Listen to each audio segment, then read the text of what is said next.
യഥോ ധർമ്മ തഥോ ജയ.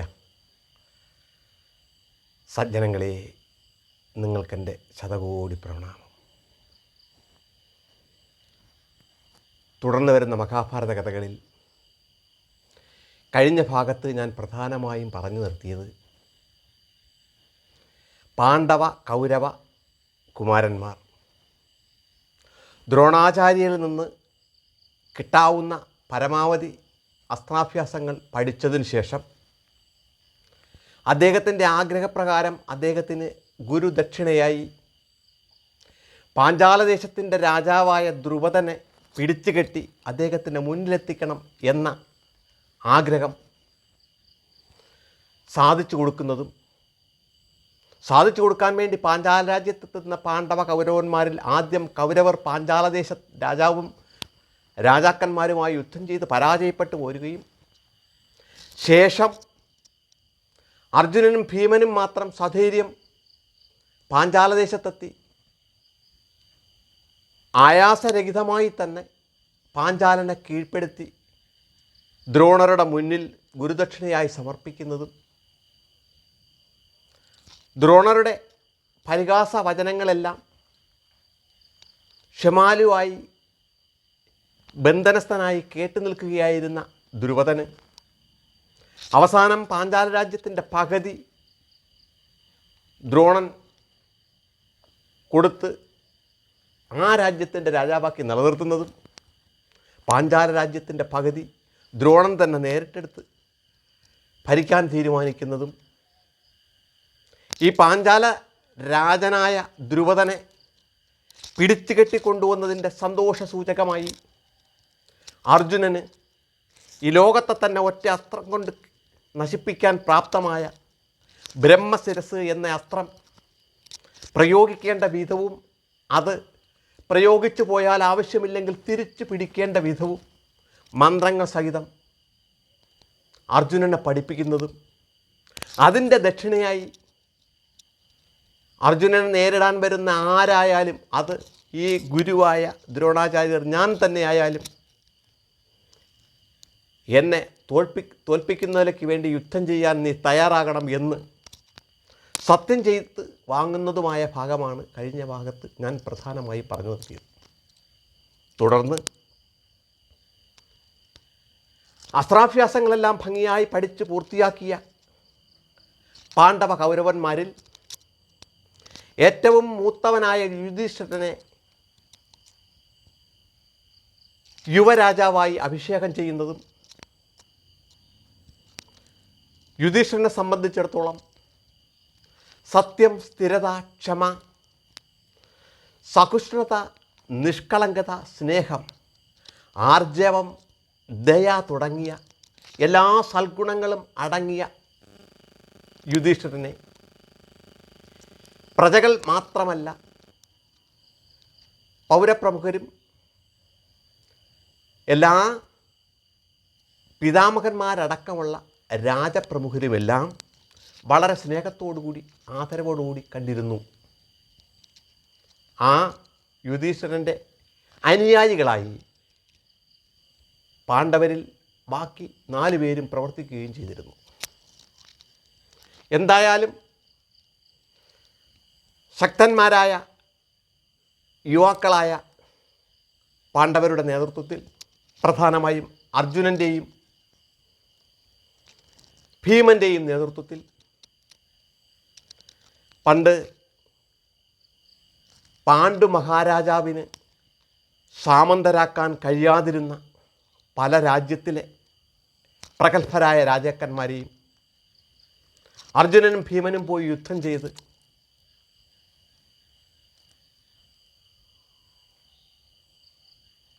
കീഴ്പ്പെടുത്തി സാമന്തന്മാരാക്കുവാൻ ഇടയാക്കി. അതിൽ പ്രധാനമായി ദേവന്മാരാലും ഗന്ധർവന്മാരാൽ പോലും കീഴ്പ്പെടുത്താൻ പറ്റാതിരുന്ന ചില രാജാക്കന്മാരെയും എന്തിനേറെ ഹസ്തിനപുരിയുടെ കിഴക്കും വടക്കും പടിഞ്ഞാറും ഒക്കെ ഉള്ള അയൽരാജ്യങ്ങളിലൊക്കെ എത്തി അവരെയെല്ലാം യുദ്ധം ചെയ്ത് കീഴ്പ്പെടുത്തി അവരെ സാമന്തന്മാരാക്കി അവരിൽ നിന്ന് അനേകം സ്വർണ്ണ രത്ന ധനങ്ങളും സ്വീകരിച്ച് അങ്ങനെ അജയരായി മുന്നേറുന്ന കാലമാണ് അടുത്ത് കടന്നുപോയിക്കൊണ്ടിരുന്നത്. ഏതുകൊണ്ടും ഹസ്തിനപുരി മുൻകാലത്തേക്കാൾ പ്രഗത്ഭവും പ്രശസ്തവുമായി തീരുകയും സമ്പന്നമായി തീരുകയും ചെയ്തു. എങ്കിലും ഹസ്തിനപുരി രാജ്യത്തും അയൽ രാജ്യങ്ങളിലുമുള്ള പ്രജകളും എല്ലാവരും വളരെ സ്നേഹബഹുമാനങ്ങളോടുകൂടിയും ആദരവോടുകൂടിയുമാണ് പാണ്ഡവരെ കണ്ടിരുന്നത്. എന്നാൽ ഈ പാണ്ഡവർക്ക് ലഭിച്ചിരുന്ന ആദരവോ ബഹുമതികളോ ബഹുമാനങ്ങളോ ഒന്നും കൗരവർക്ക് ലഭിക്കുന്നില്ല എന്ന് കണ്ടപ്പോൾ അന്നും യുധിഷ്ഠിരൻ യുവരാജാവാണെങ്കിലും രാജാവായി വാഴുന്നത് ധൃതരാഷ്ട്രർ തന്നെയായിരുന്നു. ധൃതരാഷ്ട്രർക്ക് തൻ്റെ പുത്രന്മാരായ കൗരവന്മാരേക്കാൾ ആദരണീയരും ബലവാന്മാരും ശക്തരുമായി പാണ്ഡവർ തുടരുന്നതിൽ വളരെയധികം ദുഃഖം മനസ്സിൽ അനുഭവപ്പെടുകയും ഇതിന് എന്താണൊരു പരിഹാരമെന്നും ഈ രീതിയിൽ ഈ പ്രഗത്ഭമതികളായി പാണ്ഡവന്മാർ തുടർന്നു പോയാൽ ഭാവിയിൽ യുധിഷ്ഠിരൻ രാജാവായി കഴിയുമ്പോൾ തൻ്റെ പുത്രന്മാരായ കൗരവന്മാർക്ക് ഇവിടെ വലിയ പ്രാധാന്യമൊന്നും ഉണ്ടാകാൻ പോകുന്നില്ലെന്നും മനസ്സിലാക്കിയ ധൃതരാഷ്ട്രർ വളരെയധികം ആകുലപ്പെടാനിടയാവുകയും എന്താണ് ഇതിനൊരു പരിഹാരമെന്ന് ആലോചിച്ചിരിക്കുമ്പോൾ ഹസ്തിനപുരിയിലെ അതായത് ധൃതരാഷ്ട്രൻ്റെ തന്നെ മന്ത്രിമാരിൽ വളരെയധികം കേമനായ കങ്കൻ എന്ന പേരുള്ള ഒരു മന്ത്രി ഉണ്ടായിരിക്കുകയും വളരെ കുശാഗ്രബുദ്ധിയായ കുതന്ത്രങ്ങൾക്ക് വിദഗ്ധനായ ആ കങ്കനെ വളരെ രഹസ്യമായി ധൃതരാഷ്ട്രൻ തൻ്റെ അന്തഃപുരത്തിലേക്ക് വിളിച്ചു വരുത്തുകയും തൻ്റെ മനസ്സിലുള്ള സർവ്വവ്യതകളും കങ്കനോട് തുറന്നു പറയുകയും ചെയ്തു. രാജ്യത്തിന് പ്രശസ്തി ഉണ്ടാക്കുകയും രാജ്യത്തിന് സമ്പത്ത് ഏറ്റുകയും ചെയ്യുന്ന അയൽ രാജ്യങ്ങൾ എല്ലാവർക്കും പേടി സ്വപ്നവും എന്നാൽ എല്ലാവർക്കും വിനയവും ആദരവുമുള്ള പാണ്ഡവർ ഹസ്തിനപുരിക്ക് ഏതുകൊണ്ടും നേട്ടമാണ് ഉണ്ടാക്കുന്നത് എങ്കിലും അവരിൽ നിന്ന് ഭാവിയിൽ എൻ്റെ പുത്രന്മാർക്കുണ്ടാവാവുന്ന ദോഷങ്ങൾ ചിന്തിക്കുമ്പോൾ ഞാൻ വളരെയധികം ദുഃഖിതനാണ്, ആകുലനാണ്, വ്യസനനാണ്. ഇതിനെന്താണൊരു പരിഹാരം? ഞാൻ അവരോട് വളരെ സ്നേഹമായി ഇതൊക്കെ അംഗീകരിച്ചു കൊണ്ട് മുന്നോട്ട് പോകുന്നതാണോ ശരി, അതോ ഏതെങ്കിലും വിധത്തിൽ അവരെ ഒഴിവാക്കുകയാണോ ചെയ്യേണ്ടത് എന്ന് നിൻ്റെ ബുദ്ധിയിൽ നിനക്ക് തോന്നുന്നത് എന്നെ ഉപദേശിക്കണം എന്ന് കങ്കനോട് ആവശ്യപ്പെടുകയും ഇത് കേട്ടുകഴിഞ്ഞ കങ്കൻ മഹാരാജാവിനോട് ഇപ്രകാരം തിരിച്ചു പറയുകയും ചെയ്തു. അല്ലയോ മഹാരാജാവേ, അങ്ങയുടെ വ്യഥ ഞാൻ മനസ്സിലാക്കുന്നു. പാണ്ഡവർ വളരെയധികം ശക്തന്മാരാണ്. അവരെ കീഴ്പ്പെടുത്തുക എന്നത് കൗരവരാൽ ഒരിക്കലും സാധ്യമല്ല. അവർ പൂർണ്ണമായി യോജിച്ചു പോവുക എന്നതും സംഭവ്യമല്ല. കാരണം ഒരു രീതിയിലും ദുര്യോധനനോ ദുശാസനനോ ഒന്നും പാണ്ഡവരെ മനസ്സുകൊണ്ട് അംഗീകരിക്കാൻ തയ്യാറല്ല. ഈ തയ്യാറല്ലാത്ത കാലത്തോളം പാണ്ഡവരെ തോൽപ്പിക്കാൻ അവർക്ക് കഴിയില്ല എന്നതും കൊണ്ടും എന്നും പാണ്ഡവർ കൗരവരുടെ ശത്രുക്കളായി തന്നെ നിലനിൽക്കും. അതിനാൽ ഒരു മഹാരാജാവിനെ സംബന്ധിച്ചിടത്തോളം ഏത് രീതിയിലാണ് തൻ്റെ ശത്രുക്കളോട് പെരുമാറേണ്ടതെന്നും ശത്രു തന്നേക്കാൾ ശക്തനാണ് എങ്കിൽ അവനോട് ബുദ്ധിപൂർവം വിനയം അഭിനയിച്ച് കാര്യങ്ങൾ സാധിക്കുകയാണ് വേണ്ടതെന്നും അവൻ ഏതെങ്കിലും രീതിയിൽ ആപത്ത് വരുന്ന സമയത്ത് മാത്രം അവനെ ആക്രമിച്ച് കീഴ്പ്പെടുത്തേണ്ടതാണെന്നും എന്നാൽ ശത്രു സമനോ തന്നെക്കാൾ താണവനോ ആണെങ്കിൽ അവനെ നേരിട്ട് യുദ്ധം ചെയ്ത് കീഴ്പ്പെടുത്താവുന്നതാണെന്നും ഒരു മഹാരാജാവ് പ്രധാനമായും മനസ്സിലാക്കിയിരിക്കേണ്ടത് ഭരണം നടത്തേണ്ടത് ചതുരുപായങ്ങൾ പ്രയോഗിച്ചാണ് എന്നും കങ്കൻ ധൃതരാഷ്ട്രരെ അറിയിക്കുകയും ഇത് കേട്ടുകഴിഞ്ഞ ധൃതരാഷ്ട്രർ, അല്ലയോ കങ്ക, ഈ ചതുരുപായങ്ങൾ എന്തൊക്കെയാണെന്നും അത് ഏത് വിധത്തിലാണ് പ്രയോഗിക്കേണ്ടതെന്നും കൂടെ എനിക്ക് പറഞ്ഞു തരൂ എന്നാവശ്യപ്പെടുകയും കങ്കൻ ചതുരുപായങ്ങൾ സാമം, ദാനം, ഭേദം, ദണ്ണം എന്നിവയാണെന്നും അത് പ്രയോഗിക്കേണ്ട രീതിയെക്കുറിച്ച് ഞാനൊരു ചെറു കഥ പറഞ്ഞു തരാം, ആ കഥയിൽ നിന്ന് അങ്ങേക്ക് അത് വ്യക്തമായി മനസ്സിലാവുന്നതാണ് എന്ന് പറഞ്ഞുകൊണ്ട് കങ്കൻ ധൃതരാഷ്ട്രർക്ക് ആ കഥ പറഞ്ഞു കൊടുക്കാൻ തീരുമാനിച്ചു. കഥ മറ്റൊന്നുമായിരുന്നില്ല. പണ്ട് കാനനത്തിൽ അതികൂർമ്മബുദ്ധിമാനായ ഒരു കുറുക്കനുണ്ടായിരുന്നു. ആ കുറുക്കന് 4 സുഹൃത്തുക്കളും ഉണ്ടായിരുന്നു. ആ സുഹൃത്തുക്കളിൽ ഒന്ന് ഒരു പുലിയും, ഒന്ന് ചെന്നായും, ഒന്നൊരു എലിയും, ഒന്നൊരു കീരിയുമായിരുന്നു. ആ വനപ്രദേശത്ത് തന്നെ വളരെ ശക്തനും ആരോഗ്യവും ഒക്കെ നിലനിൽക്കുന്ന ഒരു മാനുണ്ടായിരുന്നു. വളരെ നാളുകളായി ഈ പുലി ആ മാനിനെ പിടിക്കുന്നതിലേക്ക് വേണ്ടി ശ്രമം നടത്തിക്കൊണ്ടിരുന്നു. ഒരു കാരണവശാലും മാനിനെ പിടിക്കാൻ പുലിക്ക് കഴിഞ്ഞിരുന്നില്ല. ഒരു ദിവസം ഈ സുഹൃത്തുക്കൾ 4 പേരും ഒന്നിച്ചു കൂടിയിരുന്നപ്പോൾ ഈ മാനിനെ ഏത് വിധത്തിൽ പിടിക്കണം എന്നതിനെക്കുറിച്ചായിരുന്നു പ്രധാനമായ ചർച്ച. ഇത് കേട്ടിരുന്നതിന് ശേഷം ഞാനൊരു ഉപായം പറയാം എന്ന് കുറുക്കൻ അവരോട് പറയുകയും ഒരു ദിവസം ഏതെങ്കിലും വിധത്തിൽ മാൻ ഉറങ്ങുന്ന സമയത്ത് എലി മാനിനടുത്തെത്തി. എലിയാകുമ്പോൾ മാനിനടുത്തെത്താൻ പ്രയാസമില്ല, മാൻ അറിയാതെ തന്നെ എത്താൻ കഴിയുകയും ചെയ്യും. ആ എലി മാനിൻ്റെ കാലിൽ കറണ്ട് ഒരു മുറിവുണ്ടാക്കുക. കാല് മുറിഞ്ഞു കഴിയുമ്പോൾ പിന്നെ ഏതാനും നാളുകൾ മാനിന് വളരെ വേഗത്തിൽ ഓടാൻ കഴിയാതിരിക്കുകയും അങ്ങനെ വന്നാൽ പുലിക്ക് നിസ്സാരമായി മാനിനെ പിടിക്കാൻ കഴിയുകയും ചെയ്യുമെന്ന് കുറുക്കൻ അവരെ അറിയിക്കുകയും ഇത് വളരെ നല്ല ബുദ്ധിയാണ് എന്ന് തോന്നി കുറുക്കനെ അവർ അഭിനന്ദിക്കുകയും ആ പ്രയോഗത്തിൽ മാനിനെ പിടിക്കാൻ തീരുമാനിക്കുകയും ചെയ്തു. ഒരു നാൾ മുൻ നിശ്ചയപ്രകാരം തന്നെ എലി അപ്രകാരം ഉറങ്ങുകയായിരുന്ന മാനിൻ്റെ കാലിൽ കറണ്ട് മുറിവുണ്ടാക്കുകയും മുറിവേറ്റ് കഴിഞ്ഞ മാനിനെ വളരെ നിസ്സാരമായി പുലി ഓടിച്ചു പിടിക്കുകയും പിടിച്ച് കൊന്നുകൊണ്ട് മുന്നിലിട്ട മാനിനെ ഭക്ഷിക്കുന്നതിലേക്ക് വേണ്ടി എലിയും പുലിയും കീരിയും ചെന്നായുമൊക്കെ ഒരുമിച്ച് കൂടിയ സമയത്ത് കുറുക്കൻ, അതായത് ആ കുറുക്കൻ്റെ നാമം ജംബുവൻ എന്നായിരുന്നു. ജംബുവൻ ഈ വിധത്തിൽ പറഞ്ഞു: അല്ലയോ പ്രിയ സുഹൃത്തുക്കളെ,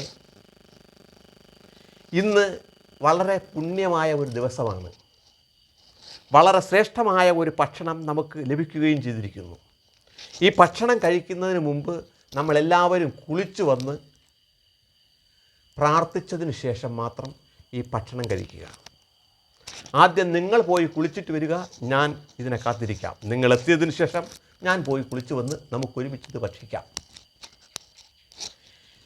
ഇത് കേട്ട് കഴിഞ്ഞ